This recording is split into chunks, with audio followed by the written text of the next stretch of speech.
Avec Philippe Vigo, directeur d'agence du LCL Victor Hugo. Bonjour Philippe. Bonjour. Quel est votre parcours scolaire, étudiant et professionnel ?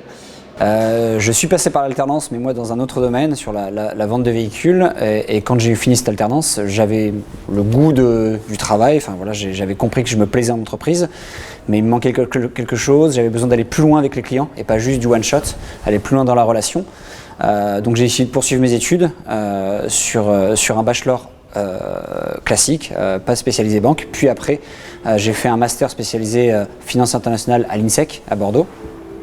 Et là, par contre, ces 3 dernières années, je les ai fait en alternance dans des banques. Et c'est là que j'ai pu comprendre en fait l'intérêt de poursuivre avec mes clients, d'aller au bout. Je vous donne toujours l'exemple du projet immobilier, mais en fait, on fait partie de la vie de notre client. On participe à l'achat d'une vie parfois, et il se rappelle toujours de nous. Donc, ce côté symbolique me plaisait. Et puis, j'ai pu accompagner après les professionnels, voilà, aussi dans leur création d'entreprise. Donc, c'est vraiment un vrai plaisir. Voilà. Ce bachelor spécialisé banque et assurance, il apporte quoi à ses étudiants, à ses apprentis ? Alors justement, moi c'était mon regret de partir sur un bachelor classique. Il me manquait justement quand je suis arrivé au LCL en 2013, une spécialisation vraiment les bases du métier de conseiller conseiller particulier. Et ça, pour enseigner moi aujourd'hui dans le bachelor banque, on leur apprend vraiment les bases, mais aussi les problématiques qu'ils vont rencontrer demain. Et ils arrivent sur le monde de l'emploi dans leurs établissements bancaires avec un vrai bagage. Vous transmettez en tant que directeur d'agence, vous transmettez en tant que formateur. Qu'est-ce que ça vous apporte ? Sur le côté directeur d'agence, on arrive avec en fait du sang neuf. On a besoin de leurs idées. Ils sont novateurs, les jeunes.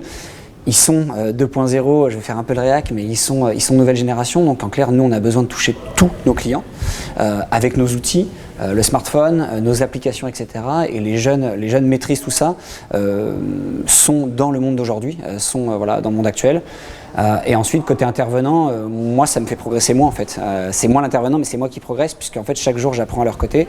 Je découvre leur façon de penser, la façon de penser de demain et de mes futurs clients. Donc du coup, je progresse et ça me permet aussi d'appréhender mes équipes de demain. Cette mutation, cette innovation, elle se traduit dans les métiers, dans le quotidien des conseillers. Oui, aujourd'hui nos conseillers doivent signer par exemple leur contrat forcément digital, donc soit sur la tablette, soit à distance. Notre phrase qu'on aime bien dire, c'est le client doit pouvoir consommer sa banque quand il veut. Donc, c'est-à-dire je commence dans la journée et je finis le soir dans mon canapé, où il veut, chez lui, à la campagne, au bord sur la plage, etc. Quand est-ce qu'il veut finir son contrat. Et puis comme il le souhaite, c'est-à-dire il veut peut-être commencer tout seul sur l'ordinateur ou sur son application, mais il a peut-être besoin de conseils au cours de la souscription, et il va pouvoir prendre un rendez-vous avec un conseiller en agence ou alors par téléphone.